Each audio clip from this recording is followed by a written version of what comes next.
Grandparents will, and again, I'm sorry for making this sound negative on grandparents. I'm a grandparent. I'm alienated right now. So I'm not trying to by any means say that, but I've seen some grandparents that have been bad and that have, they will do steps that will actually undermine the parent-child relationship, the whole familial concept that we should be having, but they can never be wrong. And they could never say, hey, listen, I'm sorry, I helped to contribute to this.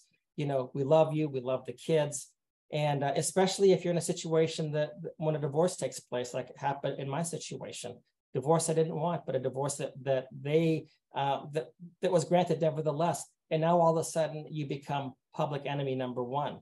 After 25 years of being a confidant and everything else and asking for advice, and now all of a sudden, things have changed just like that, and you become an enemy. So I've seen some signs, and it's very speculative at this point. I can't put fingers on it, but I do know that if you see a history of abuse in the past with others, like when they kick out a grandparent, as what happened in my case, with my former wife's father, for example, throwing a grandmother out of the house. And that was the right thing to do.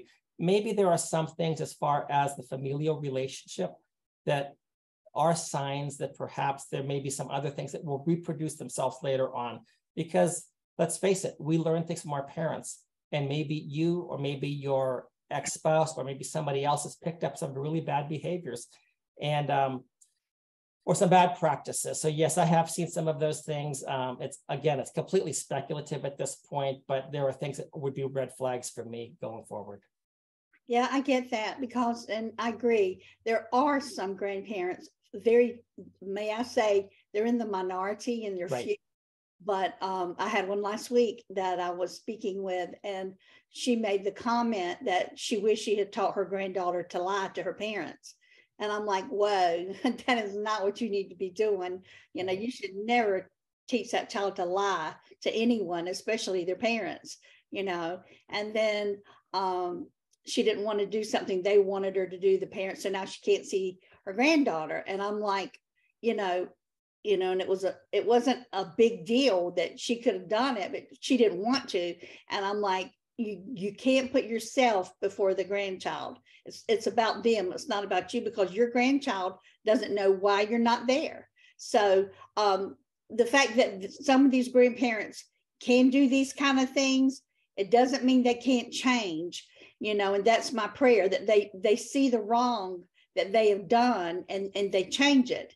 Nobody's perfect, and they can change. Again, most are great grandparents that want to be grandparents, that would nearly die, to be a grandparent. I know I've said many times in our situation with our granddaughter Dare that we've never met, she'll be 12 in June. I'd crawl to her home, which is like almost 3 hours from us. But I literally, before God, would crawl to get to her if I could see her. So right. There are many out there like that. So thanks, Jeff. Elaine, how about you? What do you think on this question? Well, there were signs, but I think sometimes we miss those signs, and it's years later before we can see them. About 4 years after our son married, we learned that our daughter-in-law had estranged from her own parents for over a year. I believe it was 13 months prior to her marrying our son. Well, our son withheld that information from us. Had I known that when they first began dating, I would not have been so anxious to encourage their relationship. She seemed like a really, really nice person.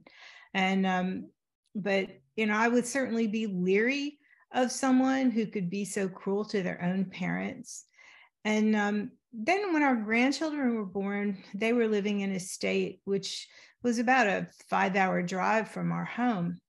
And we were told that they didn't want any visitors. They said they wanted a couple of weeks to bond as a family, and they didn't want us to come. We found that kind of odd, and especially now because we do have a younger grandchild from our other son, and we got to visit at the hospital. So looking back, finding that our son told us not to come for a couple of weeks just really seemed pretty cruel. It was odd and very hurtful, but we abided by their decision and we waited patiently. When we did finally get to see our grandchild, well, the first one, and then it happened again with the second grandchild, When we got to see them for the first time was about 2 weeks after they were born. And in both cases, we learned that many friends and church members had already seen the children, had already visited. And all the while we were prohibited from coming. We really couldn't have anticipated this happening because you always look for the good in your child. I know I do. I try to look for the good in everyone. And I look for the good in our son and daughter-in-law and thought, well, okay, they must have their reasons and it's not my place to question them. We have cards and letters expressing great love and appreciation from both our son and his wife. We never had any real issues with either one of them, but clearly they had issues with us that we were totally unaware of. We thought everything was fine because no one told us it wasn't. We raised our son to the best of our ability with the information we had at the time. There was no internet to look for parenting advice, and we lived 1,700 miles from our family. So it was just our little family, the four of us. I'm sure we made mistakes, but parenting isn't a perfect science. We were 21 years old when our estranged son was born, so I'm sure we didn't always get everything right. Our son is 49 years old, and look how he's behaving. Was I any worse at 21? I didn't do this to my family or my husband's family, but he's doing it to us. So how is he such a better parent than we were? Things have changed a lot over the years. Grandparents are being held to today's standards for choices that they made decades ago. No matter how good of a parent we may have been, we had no control over the upbringing of the people who are now part of our estranged child's life. There seems to be a lot of armchair psychologists out there diagnosing us parents as toxic and narcissistic. But we're not the ones cutting people out of our lives without justification or explanation.